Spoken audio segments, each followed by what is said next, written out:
Hello friends, you are welcome in R S English classes Adda. तो एक बार फिर हम आप लोगों के सामने उपस्थित हुए हैं कुछ और इडियम्स और फ्रेजेस के साथ। और ऑलरेडी मैंने इस पर बहुत सारे वीडियोस बनाए हुए हैं, तो और इसमें देख लेते हैं। इसमें पहला हमारा लिखा हुआ है एट होम इन। ठीक है, एट होम इन का मतलब क्या बता रहा है? एट होम इन तो बोल रहा है कि वेल वर्स्ड इन। अब वेल वर्स्ड इन का मतलब देखिए क्या होता है। इसका मतलब होता है दक्ष। यानी दक्ष होने का मतलब क्या है? किसी जो भी सब्जेक्ट या फिर जो भी फील्ड्स है उसमें आप क्या है, माहिर हैं, आप ऐसे भी बोल सकते हैं। तो बोला है वेल वर्स्ड इन मीन्स दक्ष। अब इसका सेंटेंस कैसे फॉर्म कर सकते हैं?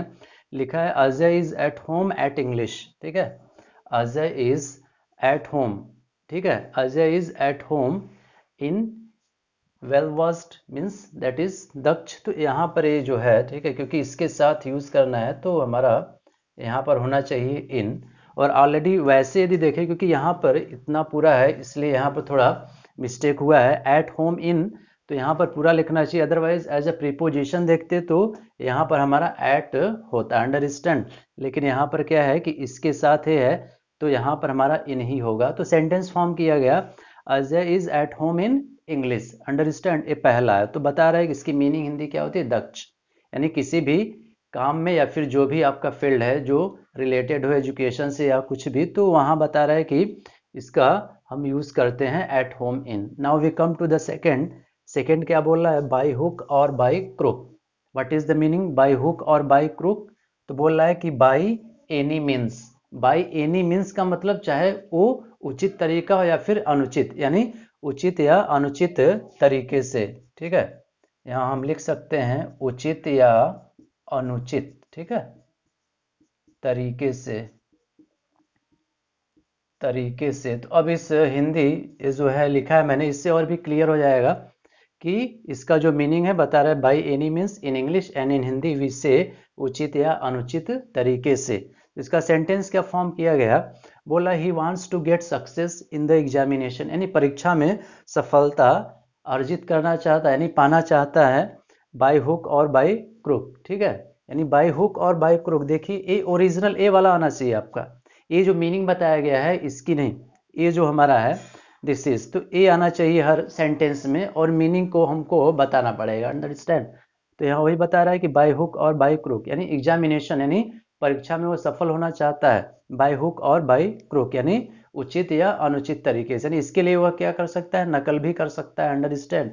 लेकिन उसको क्या करना है? सफल होना है in any way. Now we come to the number third, and number third is what? बता रहा है कि break the ice, and what is the meaning break the ice? तो बता रहा है to break silence, यानी मौन तोड़ना। मौन, ठीक है, मौन तोड़ना। अब यहाँ पर देखिए मौन तोड़ना, इसका क्या मतलब है? मौन तोड़ने का मतलब क्या है कि जैसे कोई कुछ नहीं बोल रहा है, ठीक है, तो for a very long time, but suddenly वो क्या कर देता है?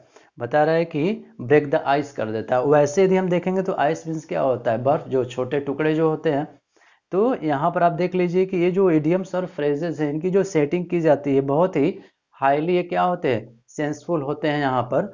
तो ब्रेक द आइस तो बता रहा है कि टू ब्रेक साइलेंस, यानी मौन तोड़ना, या फिर ऐसे भी होता है कि मौन का वातावरण तोड़ना, यानी आफ्टर ए वेरी लॉन्ग, ठीक है, time everyone is very silent. तो बता रहे कि when all were silent for a long time, यानी जब सभी लोग क्या थे, बहुत लंबे समय तक शांत थे। तो उसी को कह रहा है कि when all were silent for a long time I decided to break the ice. तो देखिए यहाँ पर ये जो आया हुआ है ब्रेक द आइस, ठीक है, तो हमको ए लिखा हुआ है टू ब्रेक द आइस। अब यहाँ पर क्या है कि इन्फिनेटिव फॉर्म में कर दिया गया है, क्योंकि ओरिजिनल में यदि देखें तो ये ब्रेक के पहले टू नहीं लगा है, तो यहाँ हम लगाए हैं क्योंकि ये हमारा मेन वर्ब है और ये इसको इन्फिनेटिव बनाए, क्योंकि किसी भी सेंटेंस में डबल मेन वर्ब्स कभी नहीं आते। उसमें से एक हमारा या तो जिरन या फिर इन्फिनेटिव या फिर जो नॉन फाइनाइट्स वाले जो वर्ब होते हैं वो बनता है, और ये केवल एक ही मेन जो हमारा वर्ब होगा वो एग्जिस्ट होता है।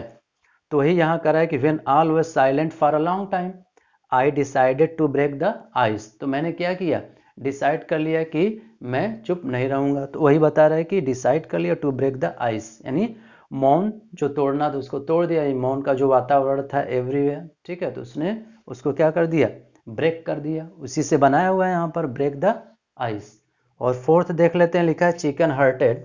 बड़ा इंपॉर्टेंट है और अक्सर इंटरमीडिएट एग्जाम्स में पूछता है। बोला चिकन हार्टेड, तो बता रहा है मीनिंग क्या है, कावर्डली। कावर्डली का मतलब क्या होता है, कायरतापूर्ण। ठीक है, इसकी मीनिंग हम लिखेंगे कायरतापूर्ण। ठीक है, या फिर देख लेते हैं कि जैसे कहीं कहीं इसका कावर्डली या कायर भी बोलते हैं। अब देखते हैं सेंटेंस में किस तरीके से यूज किया गया है।